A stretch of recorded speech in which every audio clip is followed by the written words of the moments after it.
여러분 안녕하십니까? 3월 4일 MBN 뉴스와이드 시작합니다. 네, 지난 한 주 정치권은 마치 1년 같은 한 주를 보냈습니다. 이재명 민주당 대표에 대한 국회 체포동의안은 부결되긴 했지만 예상을 깨고 찬성표가 많았고 또 어제는 이 대표가 선거법 위반과 관련한 재판에 직접 출석하기도 했습니다. 국민의힘은 오늘부터 당대표와 최고위원 선출을 위한 투표가 시작되는데요. 당대표 선거전도 정점으로 치닫고 있습니다. 한 주간 있었던 소식 네 분과 함께 자세히 짚어보도록 하겠습니다. 김용남 전 국회의원, 차재원 부산가톨릭대 특임교수, 한민수 더불어민주당 대변인, 최수영 전 대통령직 인수위 전문위원과 함께합니다. 어서 오세요. 네, 안녕하세요.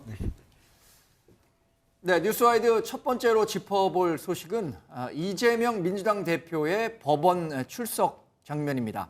관련한 영상을 직접 보시고 이야기 이어가겠습니다. 백현동 개발부지 의혹에 대해서 여전히 국토부 강요한다는 입장이십니까? 네, 어제 이재명 민주당 대표가 법원에 출석하는 장면인데요. 이 대표는 지난 검찰 출석 때와는 달리 이번에는 아무 말 없이 법원으로 바로 직행하는 모습을 보였습니다. 김용남 의원님, 검찰 출석과 법원에 출석할 때의 이재명 대표의 태도, 어떤 보여지는 모습 많이 달랐던 것 같은데 어떻게 평가하십니까? 그게 이제 위상이 좀 다르죠. 검찰은 어떤 측면에서는 조사를 받는 피의자와 대등한 한쪽, 다른 쪽 당사자라고 할 수 있지만 법원은 아니잖아요. 네. 법원은 유무죄를 판단하고 또 형량을 결정하는 그 기관이기 때문에 법원에 출석하면서 법원을 비난하는 경우는 거의 못 봤어요.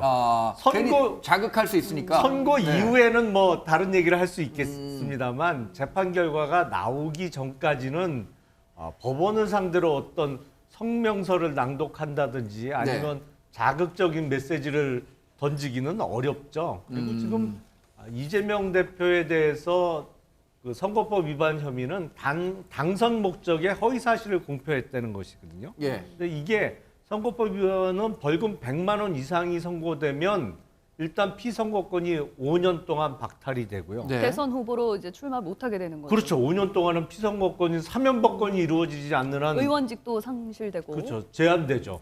더군다나 이 선거 비용을 대선과 관련한 허위사실 공표 혐의이기 때문에 네. 100만 원 이상 선고가 되면 그게 이제 물론 확정까지 돼야 되겠습니다만 네. 그렇게 되면 그 선거비를 다시 뱉어내야 돼요. 근데 대통령 선거는 지금 법정 선거 비용이 400억 원이 넘거든요. 네. 그러니까 뭐 어마어마한 돈이죠. 그러니까 이재명 대표도 1심 선고가 나기까지는 말을 최대한 아끼고 네.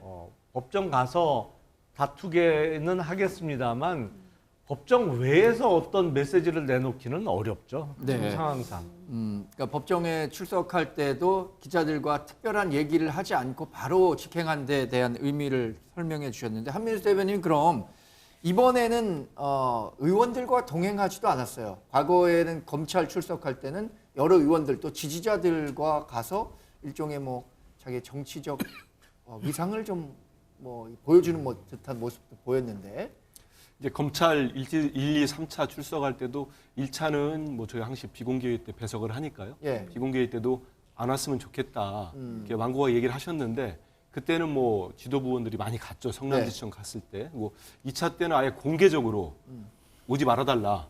뭐 어디 시장 전통시장 가서 아예 공개적으로 요구를 했습니다. 예. 그러다 보니까 뭐 혼날 각오를 하고 간 의원도 몇 분 계셨어요. 본인들 얘기가. 그리고 3차는 그냥 몇 차례 당부를 하고 정말 나 혼자 가겠다 해서 그때는 이제 변호인과 대동해서 출두를 했었고요. 네. 어제 같은 경우도 뭐 진짜 뭐 회의 최고위원 끝나자마자 하면서 아무도 오지 말라 이런 얘기를 했기 때문에 아무도 안 갔고 이제 검찰청 앞에는 어제 같은 경우 이제 법원 앞이었죠. 법원 앞에는 이제 대표를 지지하는 지지자들이 오지 말라고 해도 자발적으로 오십니다. 네. 그러다 보니까 또 반대편에는 이제 보수단체에서 또 항의하는 집회가 맞불 집회가 있는데요.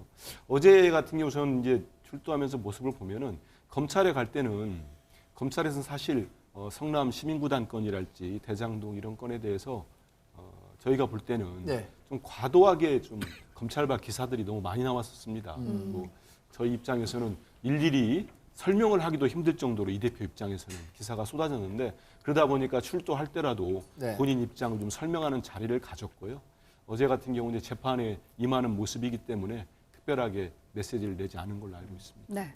뭐 얘기를 나눈 것처럼 재판장에 들어갈 때 그리고 나왔을 때는 별말이 없던 이재명 대표 점심 식사 후에 잠깐 또 입을 열었거든요. 그 얘기 어떤 얘기를 했는지 한번 듣고 오시겠습니다.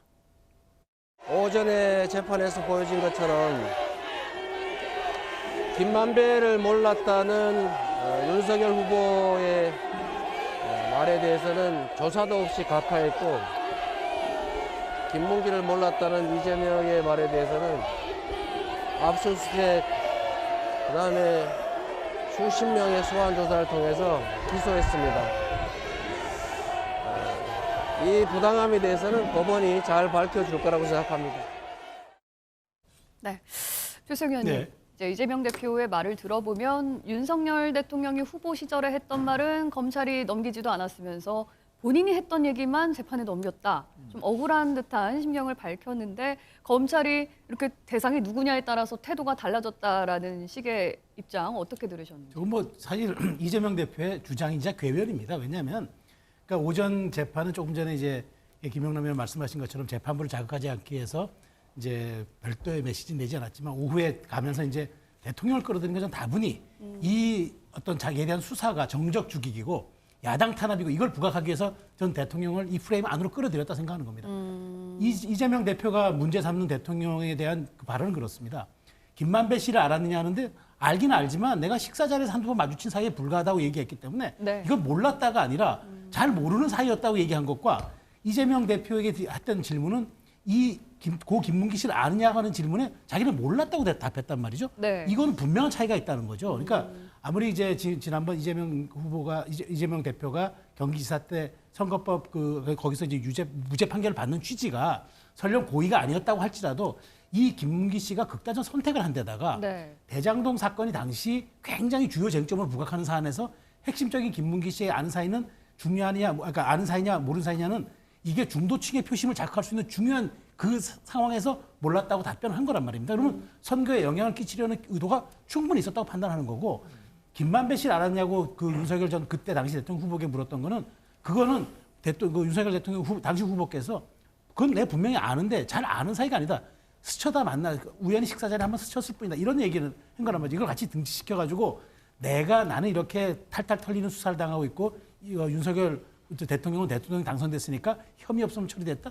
이건 너무 과도한 주장이고 해석인 거예요. 그래서 네. 제가 궤변이라 말씀드린 거고 네. 그런 점에서 재판부가 저는 잘 판단한다고 보는데 김문기 씨가 왜 이렇게 극단적 선택까지 할 수 있었냐 했느냐 이 부분은 그만큼 이 사안에 대한 어떤 중대성을 인식하고 있었다 보는 게 맞기 때문에 네. 이재명 대표가 이 부분에 대해서는 실체적 진실을 재판에서 밝히는 게 맞죠. 네.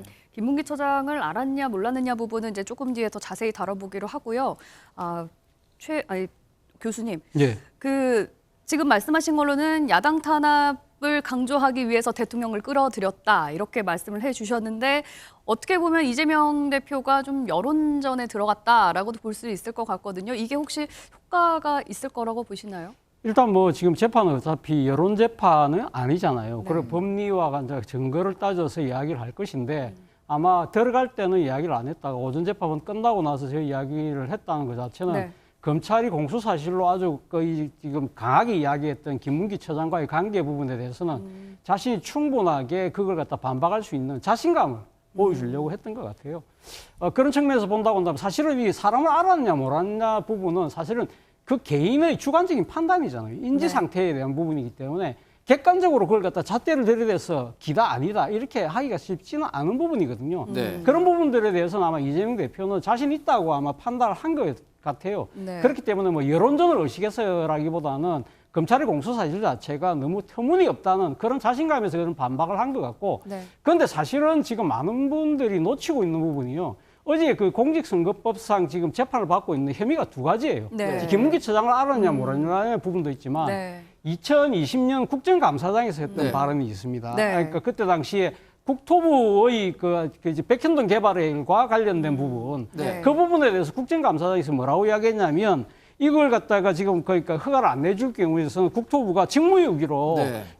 처분을 하겠다는 식으로 협박을 했다는 이야기. 네. 그것도 지금 허위사실 공표에 지금 해당되는 것이거든요. 네. 앞서 말씀드린 것처럼 김문기 처장과의 관계는 주관적인 인지 상태이긴 하지만 그렇기 때문에 그거는 딱 이렇게 기다 아니다 이 네. 판별하기가 쉽지는 않아요. 그런데 국토부의 협박이라는 부분은 네. 그러면 이재명 대표가 증명을 해야 돼요. 왜냐하면 지금 사실은 지금 국토부하고 주고받은 당시 성남시하고 주고받은 공문이 있잖아요. 네. 그 공문을 보면 검찰의 입장에서는 협박이라는 부분이 없다는 거예요.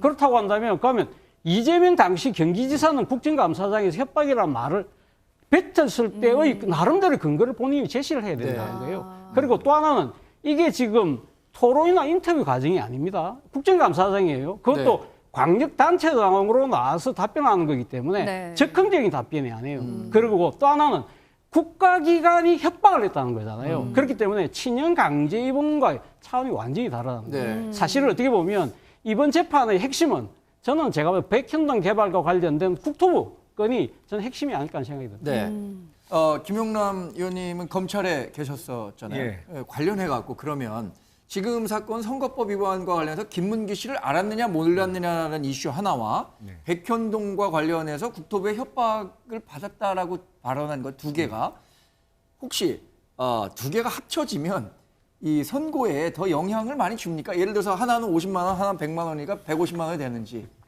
이런 것들 말이죠.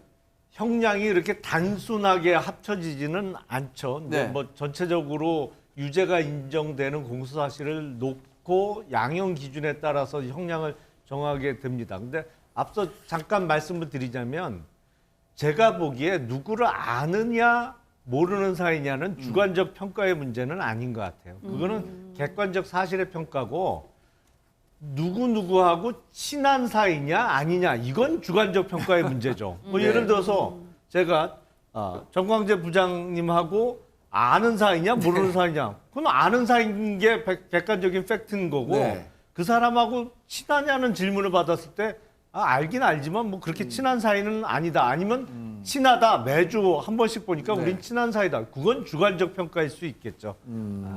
이런 의미에서 김문기 전 처장을 알았느냐 몰랐느냐도 네. 단순한 주관적 평가의 문제는 아니라고 생각이 되고 제가 보기엔 김문기 전 처장과 관련된 부분보다 더 유죄가 인정될 경우에 더 크게 형량이 높게 나올 수 있는 부분이 국토부에서 협박을 받고 백현동에 용도 변경을 네. 했느냐 이 부분입니다. 사실은 이거는 어떤 주관적인 평가의 문제가 아닐 뿐만 아니라 네, 네. 국가 중앙 부처로부터 협박을 받고 어쩔 수 없이 용도 변경을 한 것이냐 네. 아니면 이재명 당시 성남시장의 선거를 도와주고 선대위원장을 지냈던 김인섭이라는 사람이 그 개발 사업에 개입하게 되면서 성남시장인 이재명 시장이 뭐 본인과 아주 친분이 두터운 사람이 그 사업으로 인해서 막대한 이익을 얻을 걸 알면서 나서서 도와줬느냐. 네. 근데 이게 국토부의 협박이 없었음에도 불구하고 그런 얘기를 했다고 하면 네. 이거는 제가 보기에 유죄가 인정될 경우에 벌금 100만 원 이상 그러니까 선거법 위반으로 당선 무효형 피선거권이 제한되는 100만 원 이상이 선고될 가능성이 꽤 높아 보입니다. 네. 네. 사실 김문기 전 처장과 관련해서는 유죄가 인정되더라도 그거 단독이라면 100만 원을 안 넘을 가능성이 꽤 많아 보이는데요. 국토부 협박 부분이 더 공소 사실 중에서는 비중이 높아 보이는 공소 사실이라고 보입니다. 네. 네.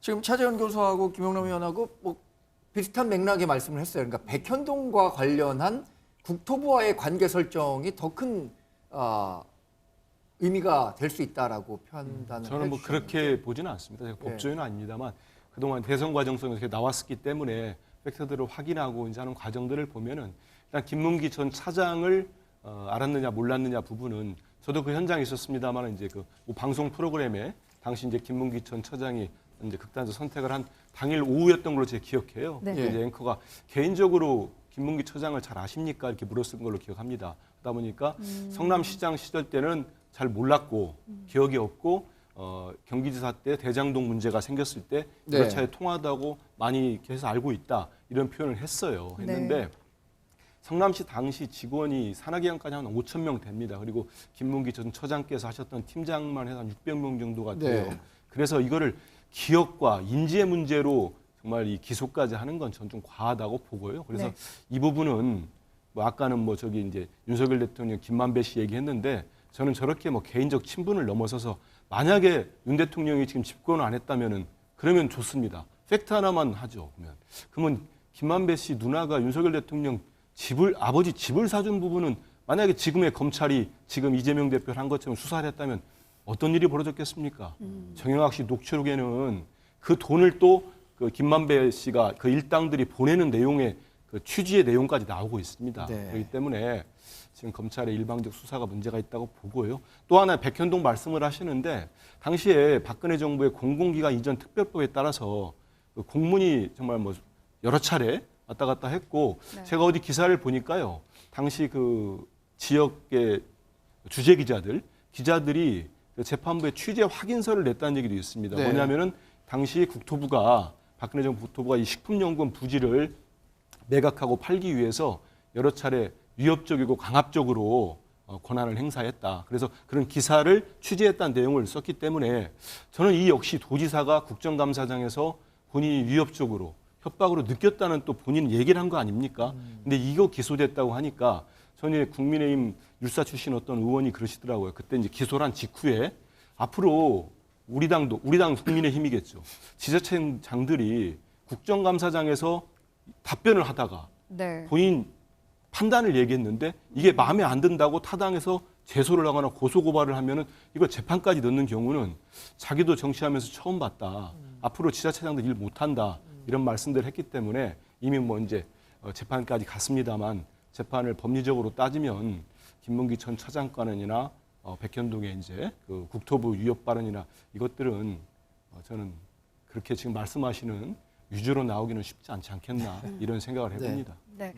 일단 뭐 말씀을 하신 것처럼 이번 재판과 관련해서 크게 문제가 된 발언은 크게 두 가지입니다. 그중에서도 성남시장 재직 당시에 김문기 전 처장을 몰랐다고 했던 발언 어떻게 얘기를 했는지 먼저 듣고 오시죠. 그냥 김문기 아느냐? 그럼 본인이 알면 아는데 안다 모른다 하면 되는데 나는 친분이 없어서 모른다. 그럼 그 다음에는 안다고 하셨는데 그 다음엔 친분이 생기신 겁니까 개인적으로? 그건 언어 도단 아닙니까?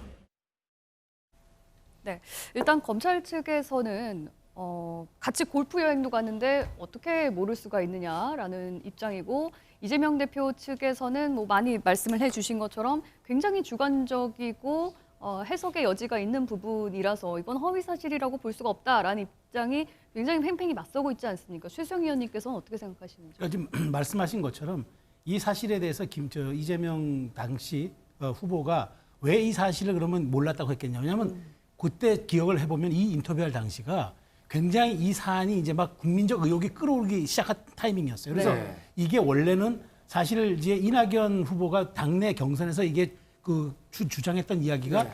그때 이제 지방일간지 보도로 나오면서 이게 일파만파 커졌단 말이죠. 네. 그래서 이 사안이 당시에 가장 핵심 쟁점으로 부각되는 시점에 중도층의 마음을 살 수 있는 굉장한 이게 그 말하자면 휘발성 높은 이슈였단 말이죠. 그렇기 때문에 제가 보기에 이재명 대표가 당시 후보 입장에서 언론사 앵커가 질문했을 때 갑자기 거기서 일단 모른다고 부인을 한 것으로 저는 보여요. 네. 그래서 이게 더 사건이 진화되니까 여기에 그 이분이 김문기 씨가 그때 선택을 합니다. 자, 그렇다면 대면 보고를 수차례 받은 사람을 몰랐다고 하고 골프 여행을 함께 가서 특히나 골프 여행은 윗사람이 아랫사람과 치기가 쉽지 않은 건데 그럼에도 불구하고 같이 쳤는데 네. 그런 것에 대해서도 모른다. 그러니까 저는 이렇게 생각하는 거죠. 일단 모른다고 얘기하고 빠져나간 다음에 지금 그 여러 가지 그다음에 정치적 상황을 보겠다고 생각이 되는 게 이재명 대표 여러 가지 행동이 이를 방증합니다. 네. 최근에 쌍방울 김성태 전 회장과 관련해서도 전혀 모른다. 내 쌍방울하고는 내 뭐 내의 사이 본 것밖에 없다고 얘기하다가 갑자기 귀국 하루 전날인가 인터뷰할 때는 글쎄 누가 술 먹다 바꿔줬는지 모르겠다. 이렇게도 말이 바뀝니다. 그러니까 네. 이재명 대표의 문제는 워낙 많은 사안에서 워낙 많은 말들을 바꿔냈고 그것이 또 거짓말로 입증된 사례가 많기 때문에 이 부분도 그 연장선상에서 어찌할 수 없이 여기선 이제 이게 사법의 영역으로 간 이상 이제는 사법의 영역에서 이게 참과 거짓인지 판별하고 그에 따른 합당한 죄과를 묻는 거죠. 네. 전 그래서 뭐 벌금 액수가 얼마이든지 간에 이 부분에 대해서는 고인의 어떤 그런 문제도 있기 때문에 저는 여기에 대해서 재판부가 엄중하고도 아주 진실 어린 판단을 해주시라 저는 생각합니다. 네. 말씀하신 것처럼 사법부는 헌법과 법률 또 판사의 양심에 따라서 판결을 내린다고 하잖아요. 그래서 주관적인 영역도 있겠습니다. 그 사람과 내가 아는 사람이냐 아니냐, 친한 사람이냐 아니냐. 근데 알고 있는 관계가 이게 선거에 좀 유리한 국면으로 가기 위해서 그런 답변을 했다라고 뭐 판사가 판단한다면 이게 가져올 정치적 파장이 굉장히 크잖아요. 그래서 판사도 그 고민의 깊이가 우리가 상상하는 것 이상일 것 같은데요, 차 교수님. 그렇죠. 네. 뭐 그래서 사실 뭐 이 공직선거법상 허위 사실 공표 네. 자체의 잣대 자체가 상당히 그러니까 1심과 2심 또 더 나가서 3심까지 엎치락뒤치락하는 경우가 꽤 있었잖아요. 그렇죠. 다른 그 재판부가 사건의 바뀔 때마다 경우에는 그렇죠. 1심이 거의 대법원 판결까지 가는 경우가 거의 가는 많았는데. 경우가 많은데 네. 이런 사건 같은 경우 상당히 많이 이제 엎치락뒤치락하는 경우가 많다는 것인데 저는 그런 생각합니다. 이번 그 지금 김문기 씨 건 같은 경우는 아마 검찰 입장에서는 김문기 씨와의 관계를 아마 의도적으로 그렇게 모른다고 했을 것이다. 그것은 결국은 그러니까 김문기 씨가 이 대장동 사업을 실무적으로 관할하는 입장에 있었던 사람이기 때문에 네. 그 사람과의 친분 관계를 입증하게 된다고 한다면 사실 이거 이재명 대표 입장에서는 대장동 개발의 여러 가지 이 잘못된 부분을 미리 인지할 수 있었을 것이다. 네. 그러한 부분들이 그러니까 드러날까 싶어서 거짓말을 한 것이다. 그것이 궁극적으로는 대선에 유리하게 갖고 가기 위해서 그렇게 거짓말을 의도적으로 한 것이 아니냐 하는 것이 검찰의 취지인데 네. 모르겠습니다. 이게 지금 이재명 대표가 지금 김문기 씨 건에 대해서 이야기를 하는 거 보면 아까 한민수 대변인이 이야기했지만 아예 모른다가 아니잖아요. 네. 그러니까 기억이 오래된 세월이고 여러 사람들 직원들도 많다고 하다 보니까 처음에는 몰랐는데 네. 그 뒤에 이제 대장동 문제가 생기고 난 뒤에는 그 뒤에 이제 서로 이야기도 하면서 그 뒤에는 김문기 처장이라는 사람의 존재도 알고 그걸 대상을 알았다는 것인데 그러한 부분들이 과연 얼마나 설득력을 갖고 네. 이 지금 이 재판부를 설득할 수 있을 것이냐 그것이 관건이라는 생각이 듭니다. 네. 그 대장동 핵심 인물 중에 한 명인 유동규 전 본부장도 이재명 대표를 향해서 또 한 번 또 비판 발언을 했거든요. 그 얘기도 한번 듣고 오시죠.